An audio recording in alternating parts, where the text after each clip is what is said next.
Great, so we are now being recorded and we will start our session. Good morning, everyone. My name is Carrie Lee Auger and I am the Skills Development Officer here at Women's Enterprise Center, working out of our Kelowna office where it's actually sunny today for the first time in a long time. So that's very encouraging as well. I want to thank you all for joining us on this very hot topic of negotiation techniques for women today. We had an overwhelming response to our registration, so I am glad that you were all able to join us and get on the call today.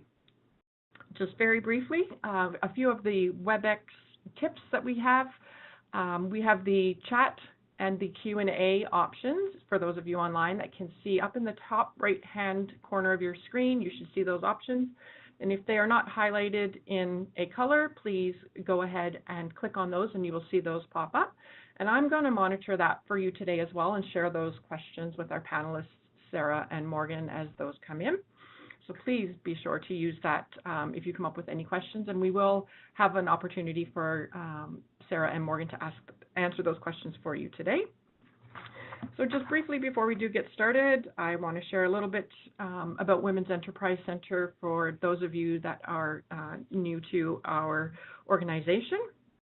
So we are the leading business resource center for aspired and established women business owners across the province of BC. Along with the training, webinars, and workshops that we do, such as this, we are able to provide business loans of up to $150,000. We have mentoring programs in both a peer group and one-to-one format. We provide business advisory services and resources to help you build and grow your business from our 3 offices located in Kelowna, Vancouver, and Victoria. And our passion is to empower women entrepreneurs to your business success. We're a nonprofit organization funded by the federal government through Western Economic Diversification, and we're part of the Women's Enterprise Initiative, which includes very similar organizations in Alberta, Saskatchewan, and Manitoba. So to be sure of any of our events that are taking place in any of your areas closer to home, please be sure to go on to our website and sign up for our e-news and e-blasts. So again, just a quick reminder, for those of you that have questions as we go through the information today, you can use the Q&A or those chat boxes as well to submit those.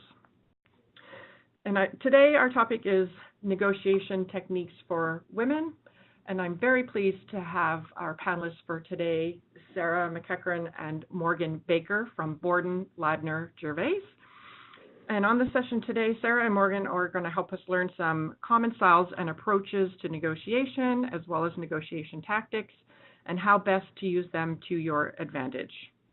They'll discuss when and how to share information, consider strategies on offers and counteroffers, and learn about interest-based negotiations and BATNAs. That's going to be a good one.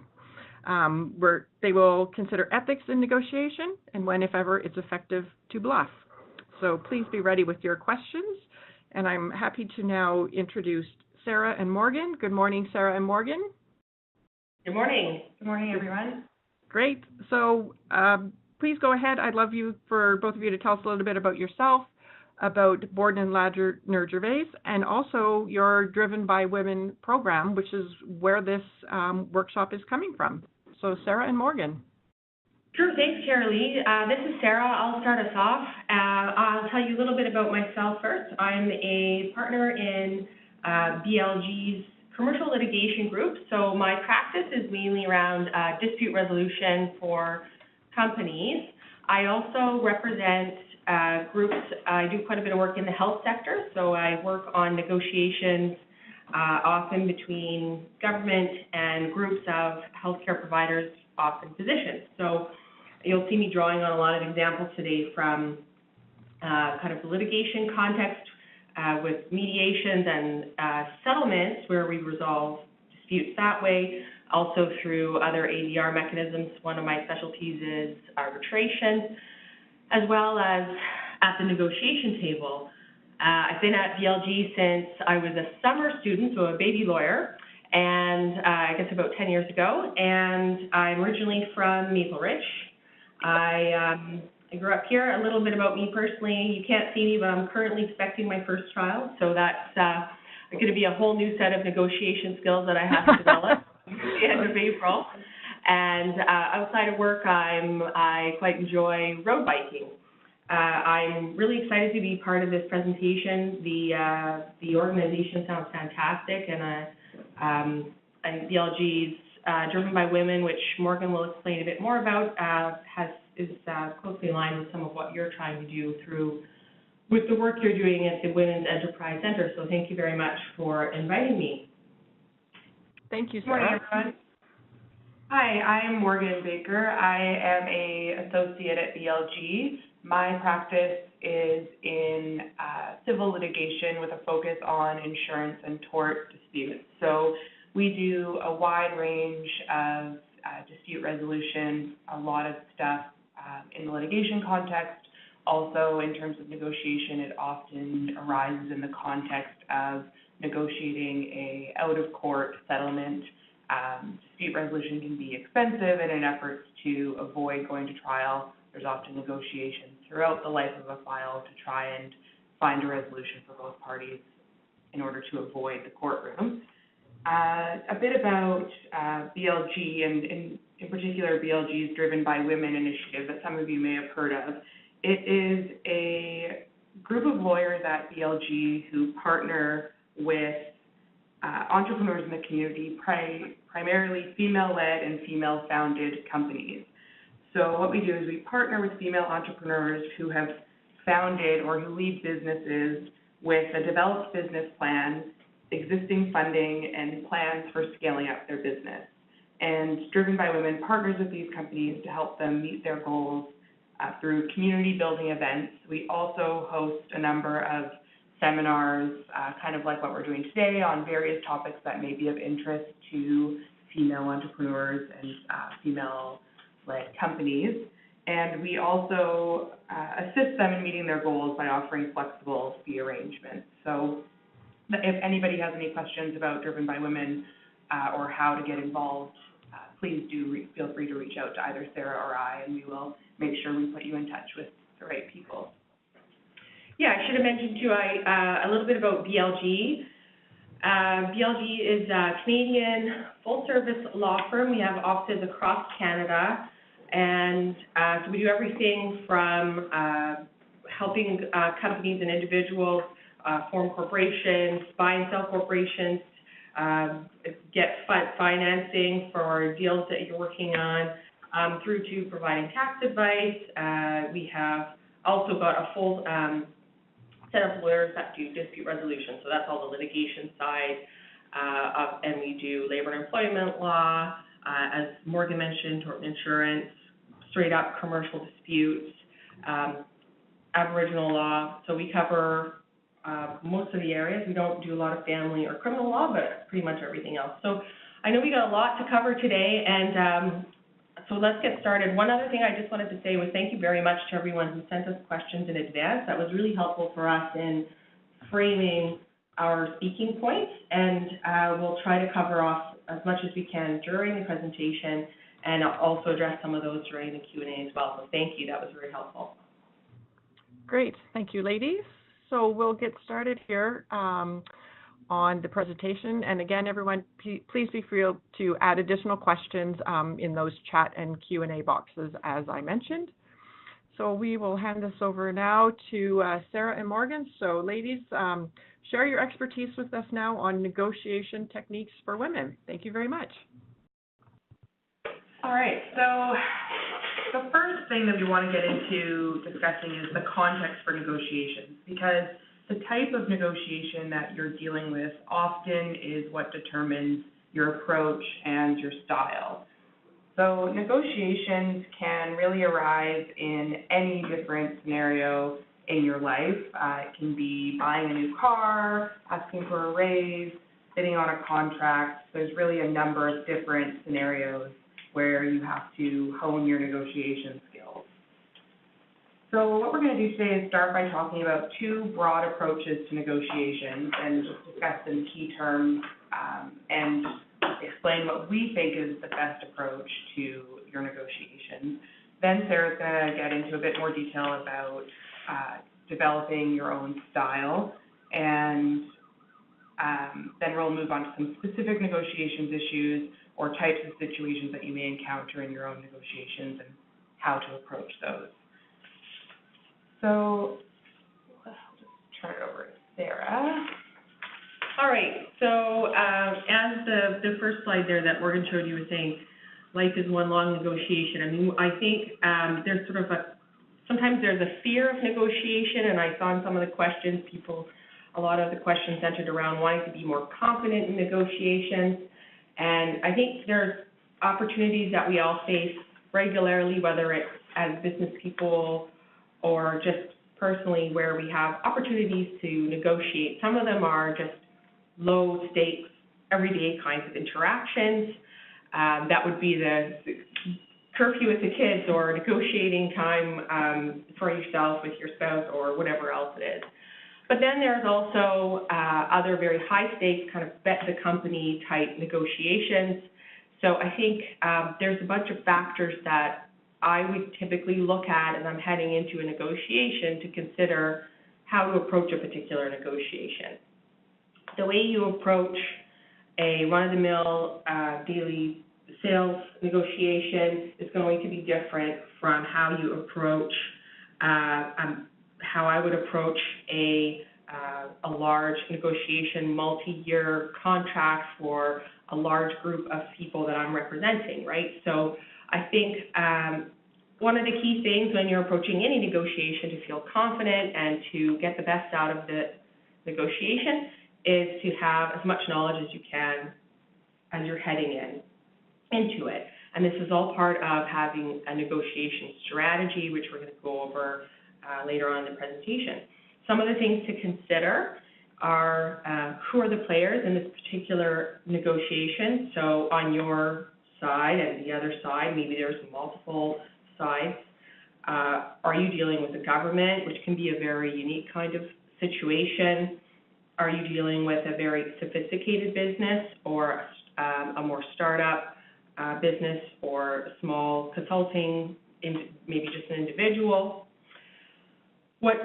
And you know, one of the things I always look for there are there people here that I already know, that I already have a relationship with? That can be really advantageous when we're speaking here as counsel. So often as counsel, if there's a lawyer on the other side, you're immediately asking around to your colleagues, hey, has anyone ever dealt with this lawyer before? What are they like? How do they approach things? So get as much information about the people on the other side and the company on the other side as you can, and find out what you can about their style and their approach.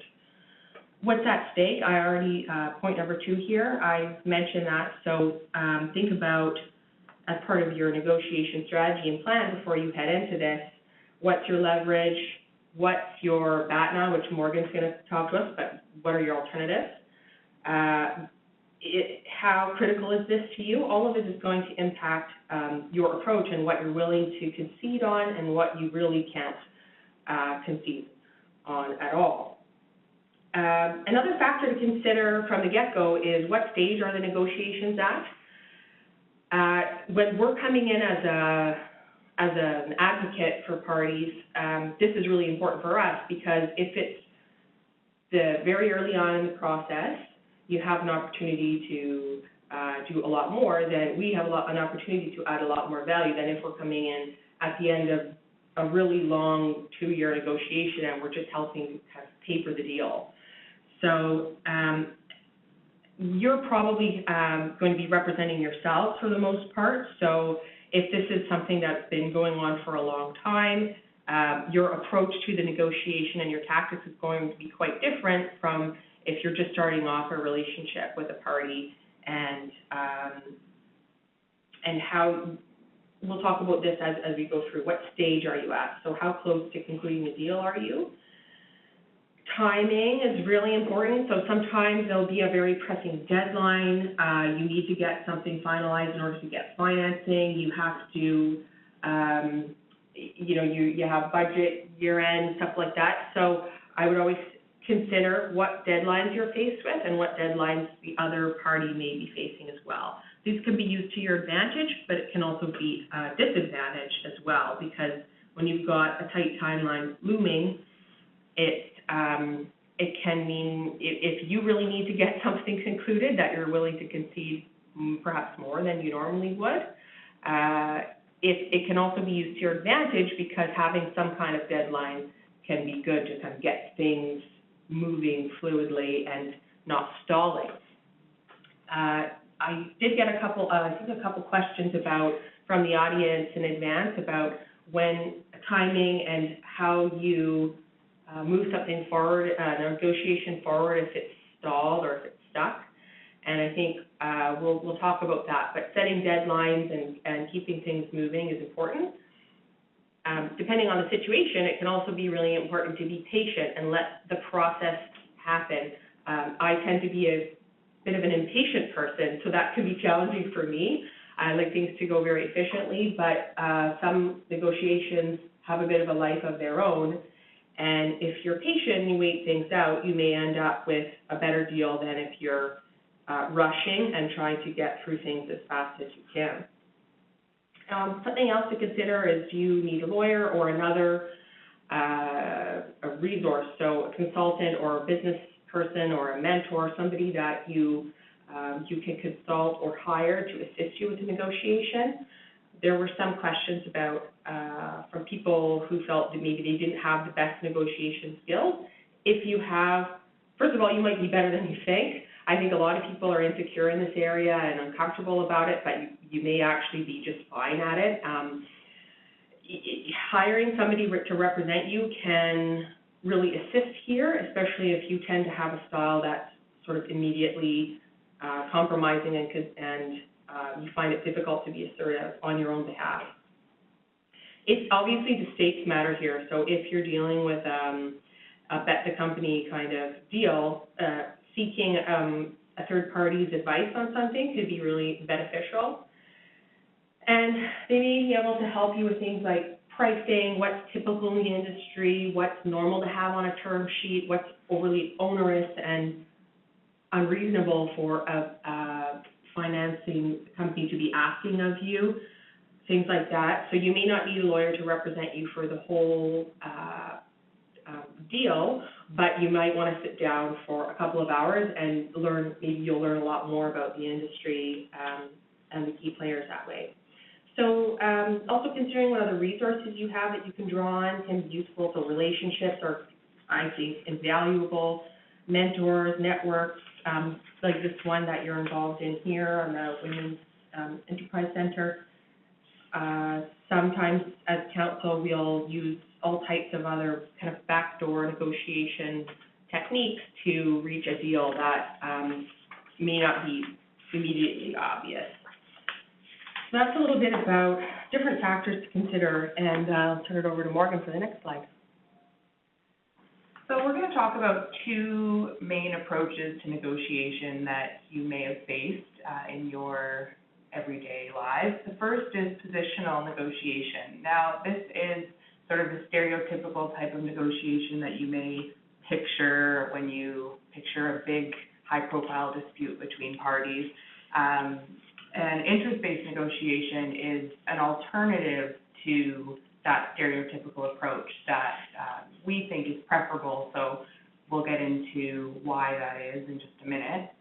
But starting with positional negotiation, otherwise referred to as win-lose negotiation. This is a type of scenario where each side takes a position, argues for it, and then makes concessions to reach a compromise.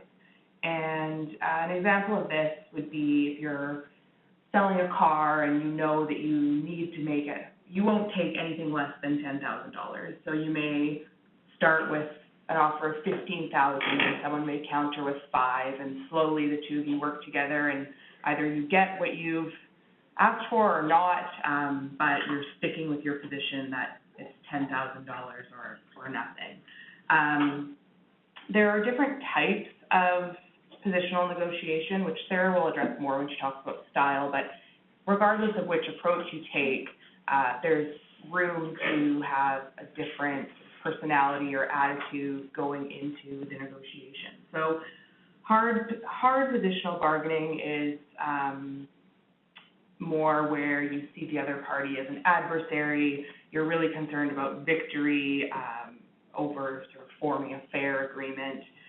You may mislead people about what your bottom line is, versus soft positional bargaining, where people really approach it trying to be more friendly and fostering cooperation in order to ultimately form an agreement versus walking away, feeling like you've won the negotiation.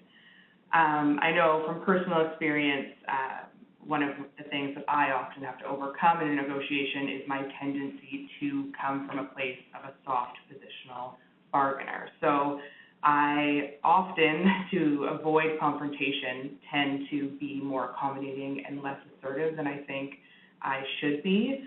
So I think one of the keys to overcoming that is really being aware that that's something that you have the tendency to do, and having tools in your pocket to try and shift the negotiation to more of what we'll discuss later, an interest-based negotiation. Because one of the problems with being a soft negotiator is that often it makes you vulnerable to someone who is playing a hard game of positional bargaining, which will often dominate.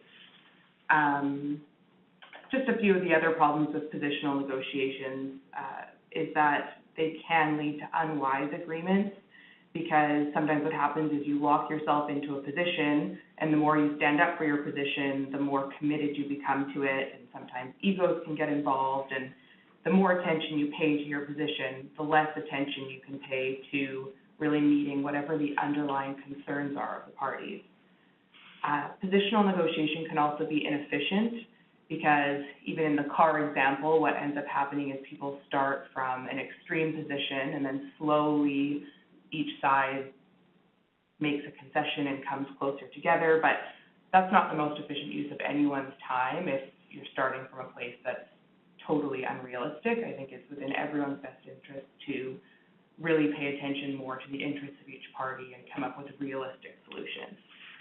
And positional negotiation can also be bad for relationships, because it often becomes a contest of will, and there can be some anger and resentment that results from not winning your position.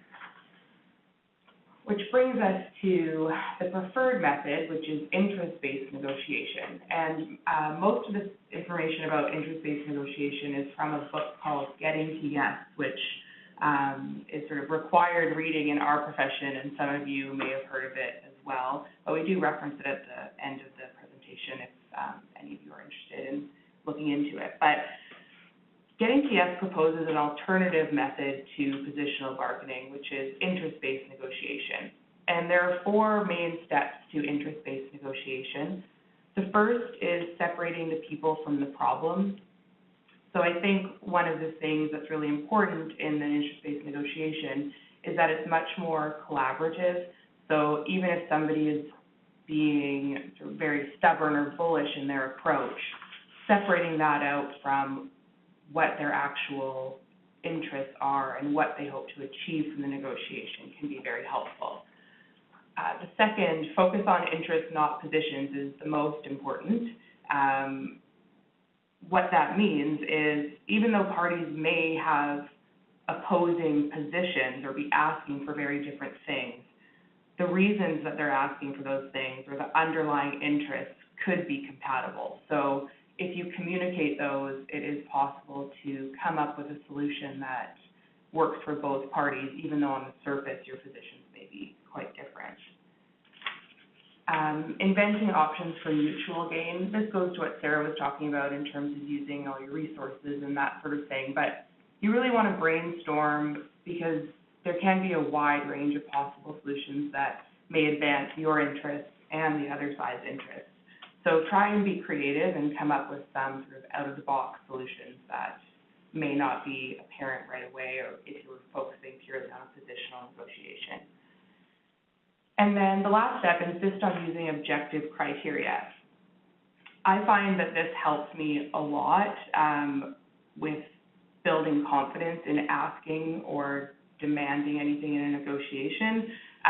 If you are forming your position or your offer on the basis of some sort of objective criteria, that often helps, because you're negotiating based on something that's fair or independent beyond just whatever maybe your arbitrary position. So for us, in my practice, when it comes to making an offer, let's say, to settle a dispute outside of court, we won't just pull the numbers sort of out of thin air. We usually will find a case with similar facts or a precedent where a court has awarded a certain amount in similar circumstances and present that to the other side as sort of a reasonable rationale for why we're offering what we're offering. Right, so using like market value, measurement looks to experts, doing research on that can be really great for arriving at those objective criteria. And just an example of an interest-based versus a positional bargaining scenario is sort of a classic example of two sisters who are fighting over an orange. So there's one orange left and both sisters want the orange. So from a positional bargaining point of view, both want the whole thing, and the solution that seems sort of fair and reasonable is to cut the orange in half and give each sister one half of the orange. But in an interest-based negotiation, it's really important to see why each sister wants the full orange, because it turns out one of them, the first sister, wants to eat the orange, and the second sister wants the peel because she's baking muffins and needs the orange zest. So in that situation, they peel the orange, one gets the peel, one gets the fruit, and nothing goes to waste, so there's much more value added.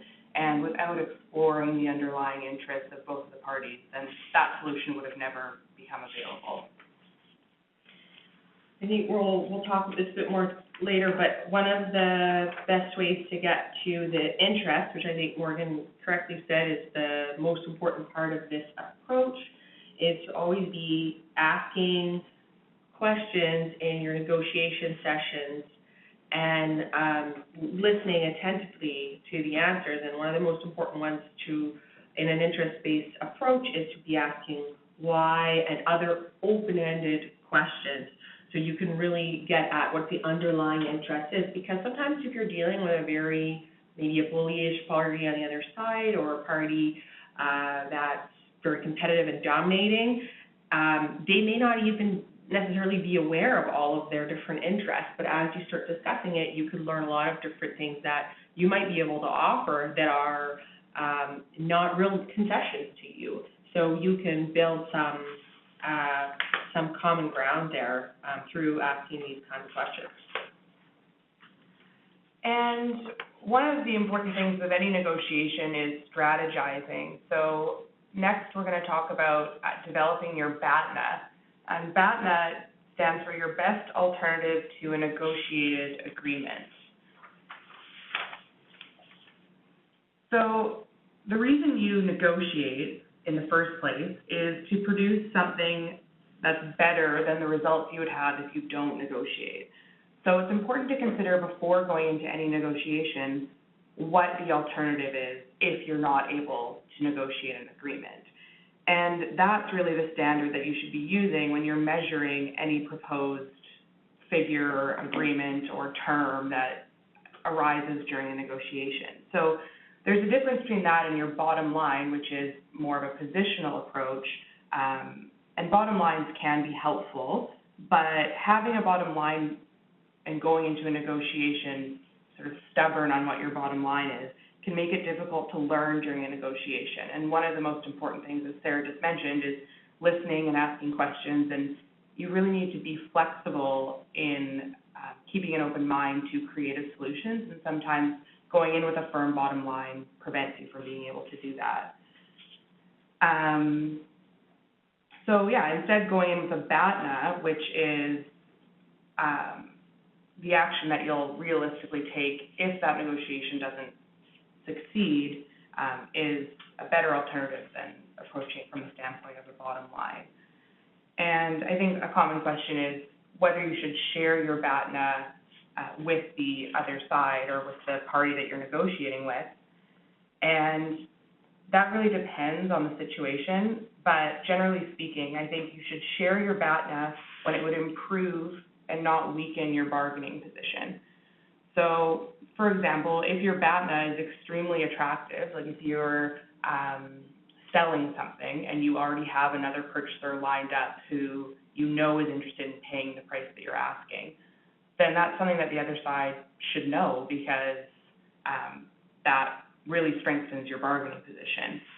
Also, if the other side thinks that you don't have a good alternative, but you actually do, that's also a time that you should probably disclose your BATNA, because they may be underestimating your bargaining power. Now, if your BATNA is worse than they think, in other words, if you don't really have an option other than coming to an agreement with that individual, then you may want to reconsider disclosing it, because it could weaken your hand. And Sarah will get into a bit later in the presentation what you can do in that situation in terms of whether it's appropriate to bluff and those sorts of questions, but that will be addressed in a few minutes. I'll turn it over to Sarah now to move on to some negotiations. Yeah, thanks, Morgan. I agree with that. And I think for the BATNA, the other thing to keep in mind is trying to figure out and assess what your other side's BATNA might be. And you can sometimes use that to help you with your strategy and your approach to the negotiation. Obviously, if they don't have a lot of other options, you have a lot more leverage, just as the opposite applies to you too. So let's talk a little bit about, I'm going to talk a bit about negotiation styles, and then because of the opportunity, this is an all women audience, we wanted to talk a bit about gender and how that impacts on your negotiation style.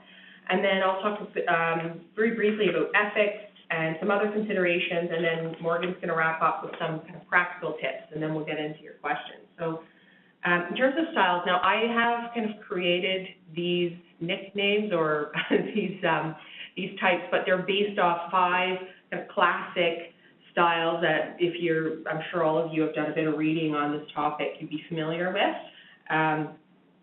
And I would say most people have a dominant style that comes naturally to them, like 1 or 2 of these styles that you would have probably depending on the situation. And it's good to ideally be able to develop and have the ability to use most of these styles and be able to pick the one that best suits the situation. So let's go through these, and then I'll talk to you a bit about where they might be most appropriately used. The first one here, this is sort of I would consider the most difficult party to negotiate with, the grenade. This is the competitive, aggressive, explosive, angry, kind of unpredictable party that may be rude to you, kind of a bully, or maybe they're not rude or bullyish, but just very positional, like Morgan was explaining earlier. It's win-lose, and they're not going to be satisfied unless they get every single thing that they're asking for. Often this party could be quite emotional and reactive, which leads into the unpredictable nature of dealing with this kind of party. And sometimes it's a bluff. Like I've seen counsel do this, right? In a difficult mediation or negotiation, they'll kind of explode and say, I'm not even going to deal with this, and they leave the room, and then you go out with them and they say, oh, I'm just, this is a bit of a ruse. I just want to get them to, settle down, and then they'll go back in there and kind of take a new approach.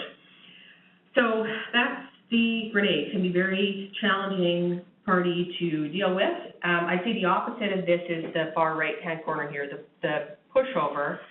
This is somebody who is endlessly accommodating, very focused on building a relationship, but often gives too much and can neglect their own needs. And we received a number of questions with concerns from parties saying, particularly in salary negotiations or in contexts where women are asked to value themselves or their product or their business, there may be a tendency to undervalue, and this can lead to being too accommodating in what you're willing to accept. So while the term pushover has some negative connotations, this can also be a good way of negotiating in some contexts. Like let's say you want to build up a long-term relationship with a very important party to you, somebody that maybe you're going to be doing a lot of deals with, a lot of sales, and maybe that the short-term task or gain that you're hoping to achieve is really not that important to you. So you can be really accommodating. Just check in and make sure you're not being too neglectful of your business plan and what's really going to make sense for you in the long term, because that won't help you in the end.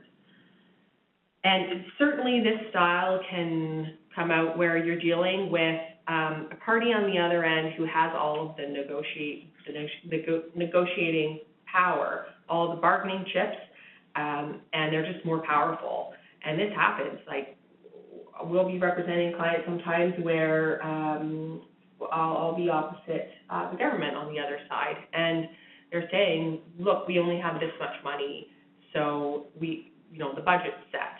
And that can be a very challenging situation. So you will have to be more accommodating in those types of negotiations than you would in some others.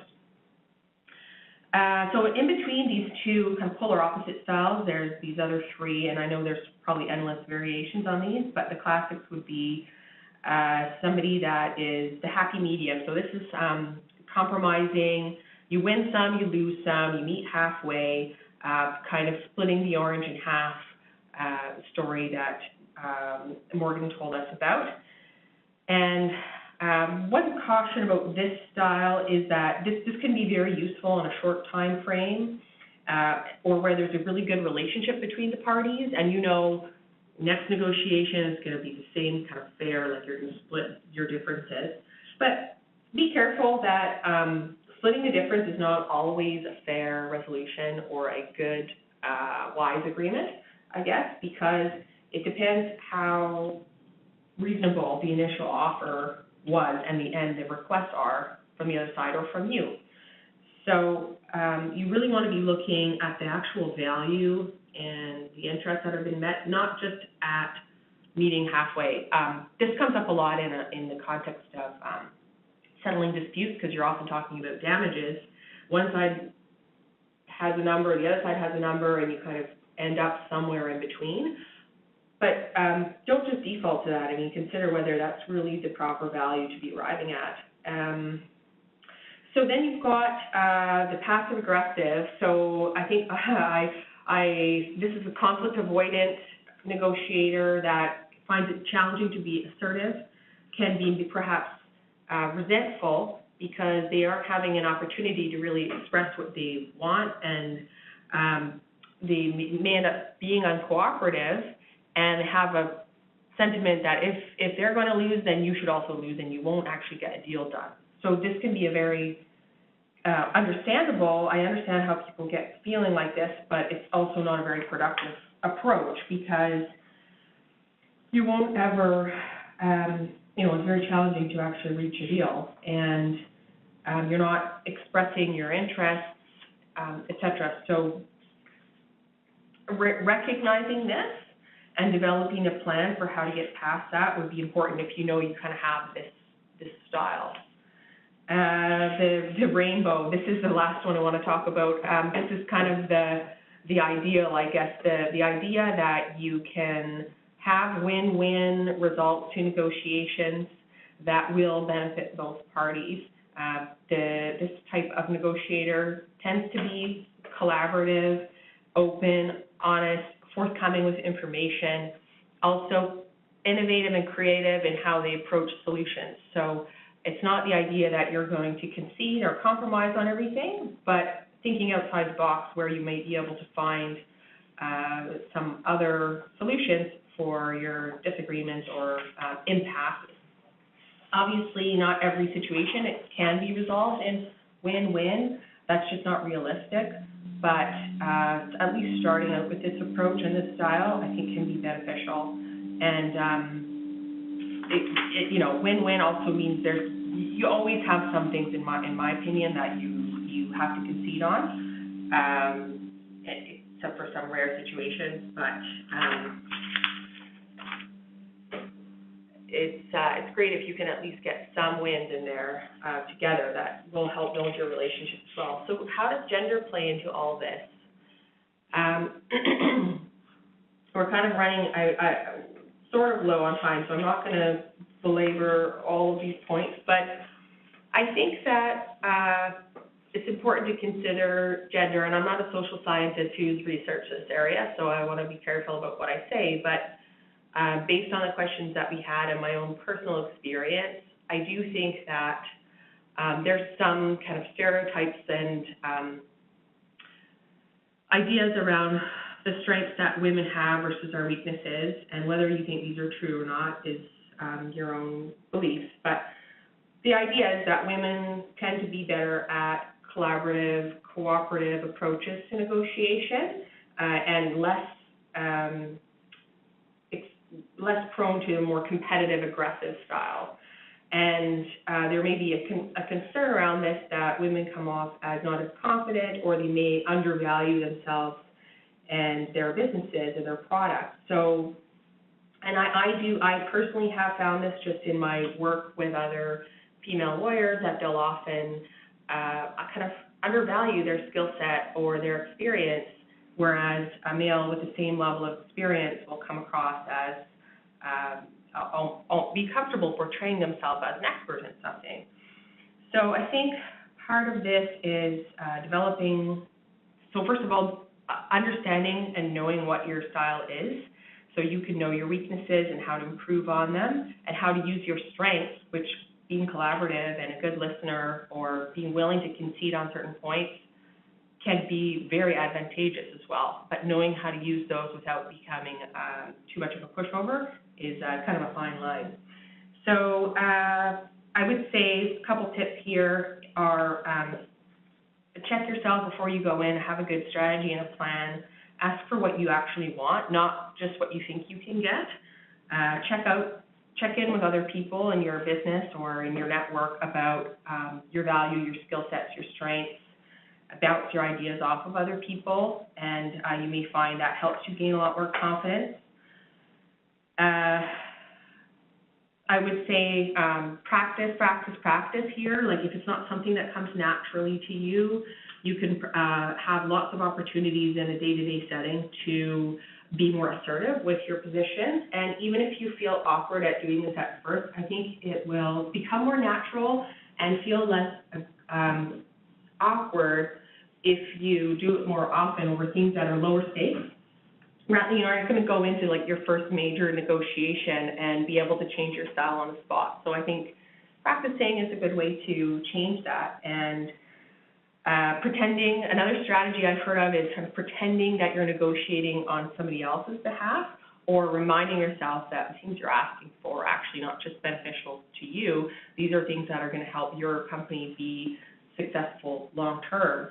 It's for your employees, it's for your children if you have kids, it's for etc. So hiring somebody to represent you if you really struggle here could be something to consider, not just lawyers, but consultants, other business people, somebody you know who's been through a similar kind of negotiation recently, might be someone you want to take out for lunch and get some tips from. And be aware of what the other side's style is, so that can help you, I think, just be more prepared and heading in. Let's talk about ethics briefly. I don't think I need to say a lot about this.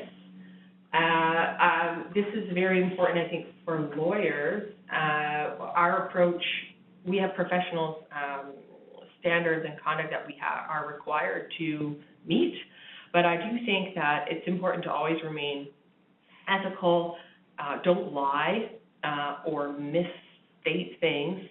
It can be tempting if you feel you have a weak position, but I think at the end of the day, your reputation and your integrity are so much more important than a short-term gain. So obviously it's going to be challenging to know where to draw the line, and it's situation dependent, but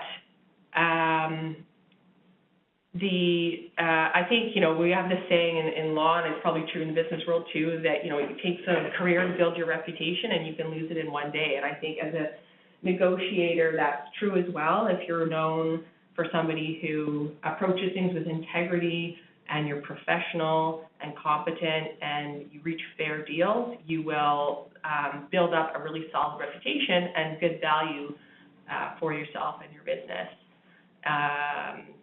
The bluffing thing is interesting because I don't think bluffing is always unethical. I think you have to think about the situation.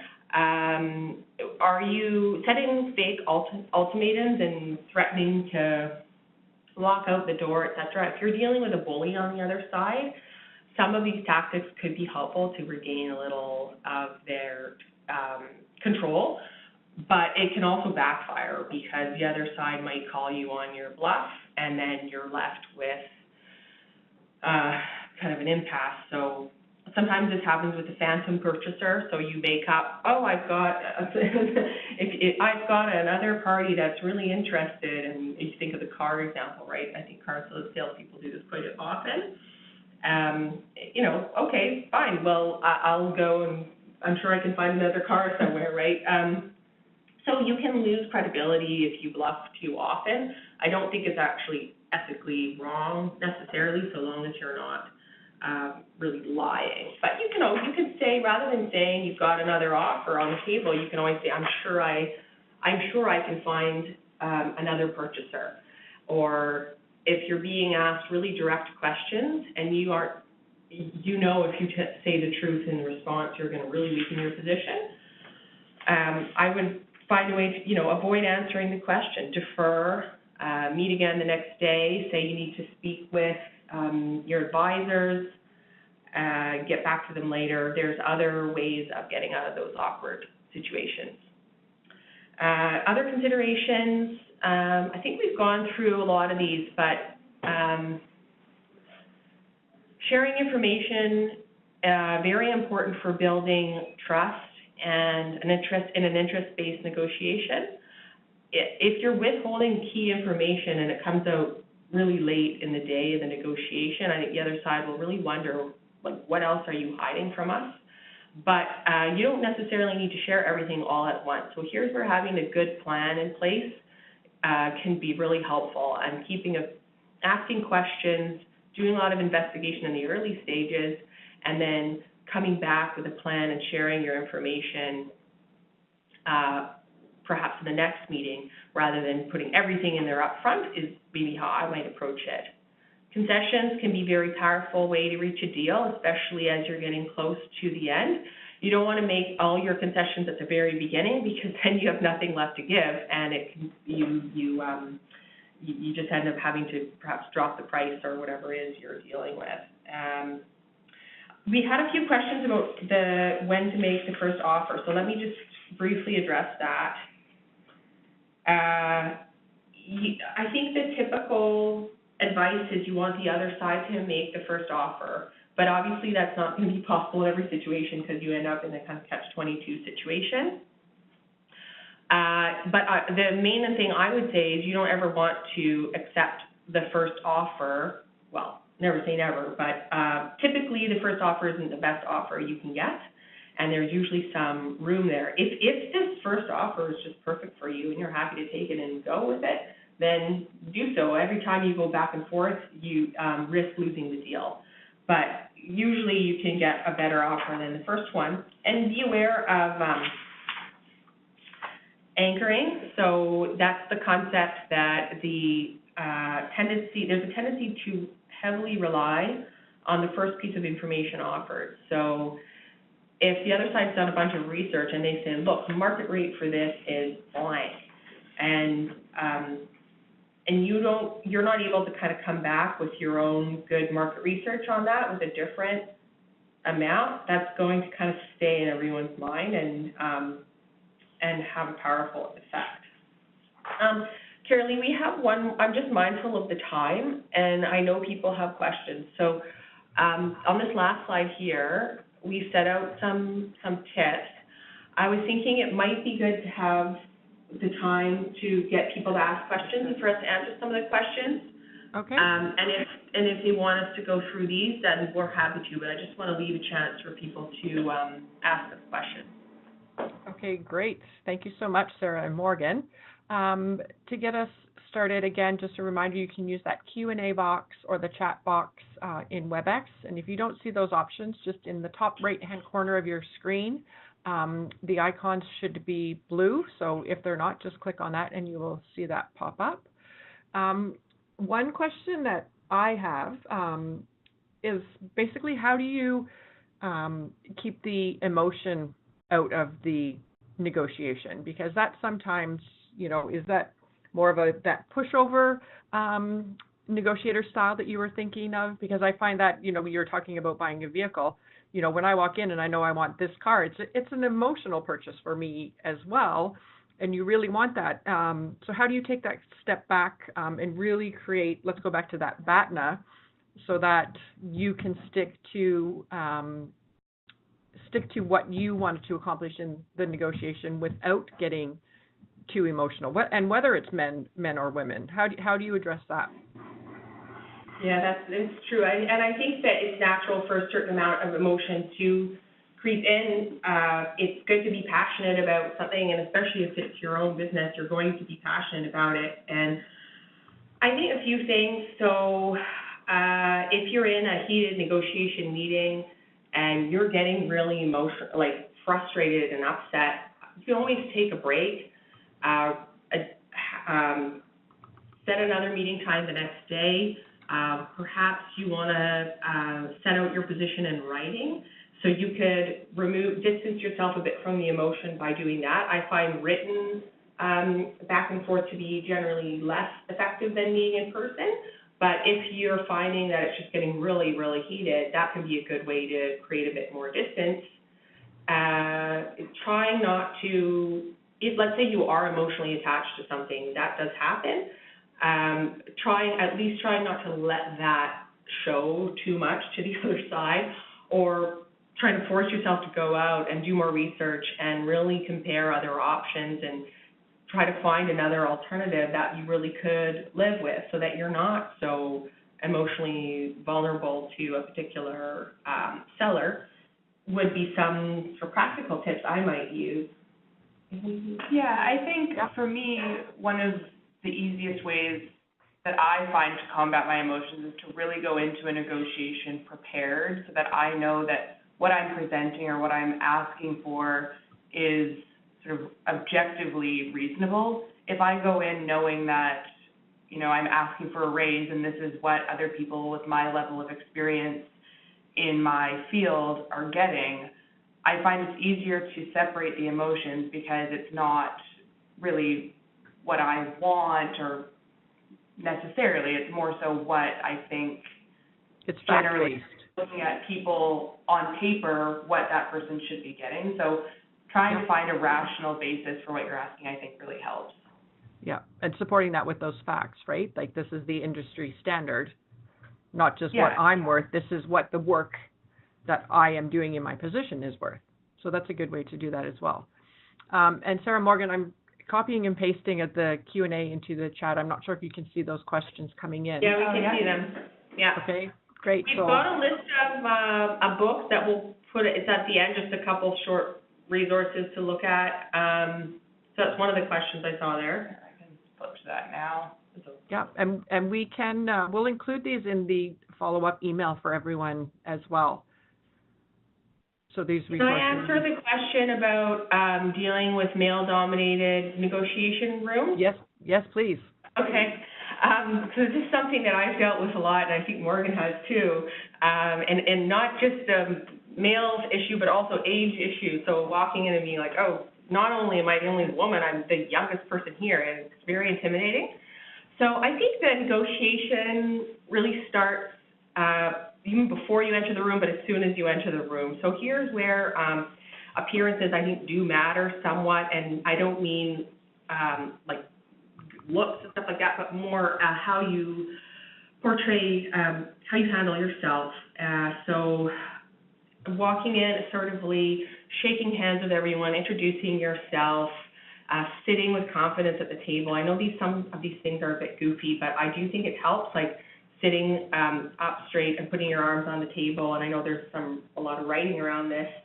And I find it helps, like speaking up early in the discussion, even if it's to ask a question, helps a lot. You're a lot more likely to continue to speak up throughout the meeting if you do it earlier on. Trying to, I would just say, like the way you speak and how you use your voice is often going to impact how people perceive you. Even if you're feeling really insecure, you can kind of fake it a bit, so you make it, and as you do this more and more, you will become more confident at it. And people can't necessarily tell, right? You feel often, I think, very different inside than how you're perceived. So definitely tips from me. Yeah, we have a mentoring program around that. Actually, I'm facilitating a group here in Kelowna right now called Taking the Stage, and it's all about that: your body position, your language, the tone of your voice. So those are all very important things, I think, to get comfortable, practice it with spouse, colleagues, friends, so that when you're in that important meeting, that you're more comfortable in that confident position as well. I'm just getting mindful of time. We've got a few more minutes. One quick question that I do want to address just quickly here, the last question, and then again, everybody, if you type those questions in, I'll leave the session open for a few minutes after, and we will try and get those questions answered in that follow-up email for you, because we're running out of time today. But one question I saw here which resonated with me as well is, how do you deal with those imposed deadlines? For example, we need your answer by 6 p.m. I find them artificial. How do you have strategies for diffusing this tactic? Yeah, that's funny. I was just telling Morgan I'm facing this problem in negotiation right now. So if I would start by trying to find out why there's a deadline. So finding out if this is actually like a real hard deadline, or if this is just a deadline for the purposes of trying to move things along or for convenience. So if it's imposed by a third party and they have to have this deal done for their budget or something, that you may have to live with that deadline. But, you can always push. I would say almost everything is negotiable, so pushing back and asking why, explaining if that deadline will work for you, why that is.